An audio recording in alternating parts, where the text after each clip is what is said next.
Hey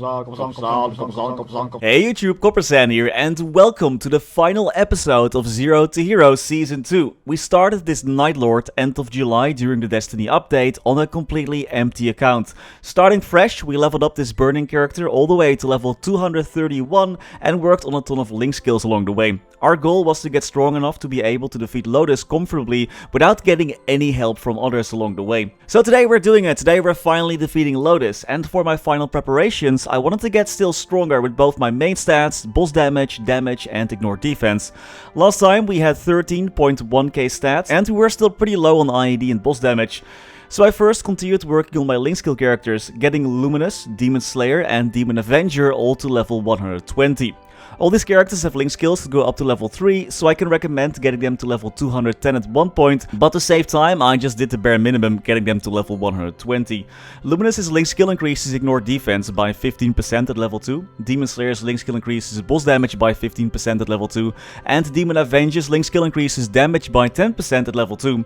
Demon Avenger's Legion also increases boss damage, so that's a double win to get this class to level 140 or eventually level 210. I also worked on the most important link skill of all of them, the Angelic Buster link skill. If you're playing a burst heavy class, this link skill is a must-have during boss fights. When you activate this skill for 10 seconds, your damage will increase, and at level 2 there will be a 45% damage increase. That's a super powerful link skill to have when you're bursting, and it only has a 90-second cooldown.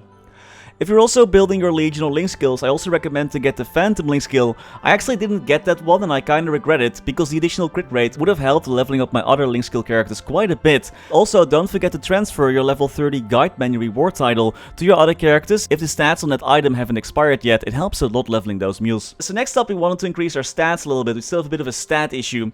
13.6k stats isn't that much. It is possible to take down Lotus with these stats with enough Legion and link skills. I actually did that before on my Paladin bossing mule on my main account, but on this account we unfortunately don't have the luxury of 8k Legion. So in the end I decided that I wasn't going to Star Force my hand to 16 stars and instead just try and get my items that are still epic to unique or maybe even legendary, and then just increase my stats that way. When I have low funding on accounts like this, I actually like to cube mostly with red cubes, just because I can buy more of them and usually I'm pretty lucky with them. Like for example this event ring that we just ranked up to legendary with 18% luck, pretty fast. I did this for most of my gear. All epic items should have at least 9% luck, all unique items should have at least 12% luck, and all legendary items at least 18%. I try to be a bit greedy and it usually pays off. I get most of my mesos for cubing from running daily and weekly bosses and Ursus. I didn't really grind a lot anymore these days. I also participated in the Tauben-haired hero event to boost my boss damage and ignore defense. That was very nice, very helpful actually, that helped a ton. Next month there will be another similar stat boosting event active called Night Troop, and we'll get something similar again with the Ignition Winter update mid-November. And finally, I also applied a soul to my weapon. Not the best, but hey, at least it helps a little bit. I also redistributed my hyper stats because I still had too much critical rate assigned in there. Then it was time to finally face off against Lotus. But first I actually had to complete Black Haven. Not really a roller coaster of emotions anymore after completing it for the 4th time. But hey, at least we got to spend some time with Orchid again. I buffed up for the final battle with Lotus by getting Monster Park potions, a buff from the Legion store, a cider from Showa, and an Ursus buff. I kinda forgot to activate that last one though. I also got my housing buff. And of course I got a ton of buff freezers. With my IED familiars active, I have around 88% IED, 236% boss damage with my 60% boss damage secondary, and I ended up getting 17.4k stats after I was done cubing. I'll show off all my stats, gear notes and everything like that later in the video. And so the battle began. Lotus isn't really that scary, except for phase 1. Man, I hate phase 1. I always die in phase 1. Those bloody lasers, man, they get me every time. Especially if you lag a little and they jump around like crazy. It actually takes 2 rounds of burst to finish off phase 1, so I had to dodge for some time. Thankfully, Darkseid does help dodging the falling debris. We can't just YOLO jump through the lasers like Paladin can, but it does help quite a bit. Lotus was actually very kind to me this fight, and didn't even speed up the lasers once, allowing me to clear phase 1 without losing a single life. During the second phase, when the floor becomes lightning, the platform on the far left is a safe spot where you cannot get pushed off of. So if that one drops, I always try to get to that one. And if I can't, I try to either create some distance between me and Lotus, or just dodge his push with Darkseid and up jump. Using Darkseid really makes this fight a lot easier. Just don't get hit by too many things and you'll be fine. Even though, yeah, it did get close a couple of times there. I was doing pretty good until phase 3, man, still 0 deaths, but then I got sniped by those purple balls, and at one point I didn't notice a platform coming down, so I was surprised by the lightning. So I made a few mistakes, but man, it was fun to just destroy demolishers by jumping into them with Darksight. Nightlords have also very addictive burst. It's super strong. It's actually so strong that you'll feel kinda useless when you're not bursting. But besides that, I think Nightlords are a very solid class that isn't too bad to grind with either. It just takes a lot of nodes, and especially node slots for this class to really get good. And I feel like I never really got to that exact point. I did get some glimpses of it, but endgame Nightlords can be really potent. But hey, just with 2 deaths, we totally bodied Lotus. You can watch the full fight back on the clip channel, and if you want to see the full stream, check out the VOD channel. So I created this account at the end of July, but I also went on a vacation, was quite busy with KMS and other things in between. But all in all, it was still pretty doable without playing too much. For example, we were able to defeat 3 doors just within 5 days. The Destiny event was really helpful to get things done fast.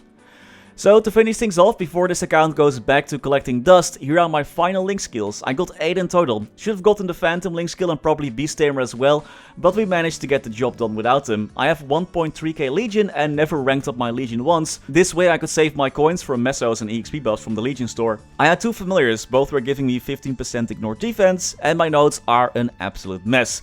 I was getting really close, hitting level 40 on Quattro, and I really wanted to get that plus 20% IED on that skill, so I sacrificed almost all my nodes in an attempt to get lucky, but I didn't. Man, I even sacrificed my last resort nodes. I got most of my nodes from the Destiny events and just from grinding and doing dailies and stuff like that. In the end, my mark was level 60, Showdown was level 44, and Quadstar was unfortunately level 38. I also leveled up Troblasting quite a bit, but I had so much trouble finding the right boost node, so I had one less optimal boost node that I put in there. Your bind is also very important, so that takes up a slot, and Shadow Walker, which puts you in Darksight for a short period of time, and attacking won't break Darksight. That skill is super vital for Nightlords to get their burst off properly so you don't get stopped by any debris falling down. Very important to get that one as well, Shadow Walker. For my passive hyper skills, I dropped all my points in the quad star boost and made Frailty Curse apply to boss monsters and lower defense by another 10%. That 40% defense debuff this skill gives comes in pretty clutch, else it would do a lot less damage against Lotus and other boss monsters. So gear wise, I leveled up my Arcane symbols quite a bit, bought a lot of them from the event stores and of course did a ton of dailies. I cubed almost all my items using mostly red cubes. This isn't really any optimal gear though, but since we're only doing Lotus, we didn't really need to really stress that anyway. I did not, for example, do any Golux runs because I just don't like fighting that boss with really squishy characters. You can also replace the gloves and shoes with any other gear like the Von Leon set, the Necromancer set, the Japanese set, or any other piece of equipment you can get your hands on that has quite decent bonus stats. I just stuck to my pencil gloves and Magnus shoes. Don't spend too much time and resources upgrading your cape, shoes, gloves and shoulder, because if you will continue playing, you'll replace those with Abslab gear relatively soon now that you can beat Lotus and most likely also Damien.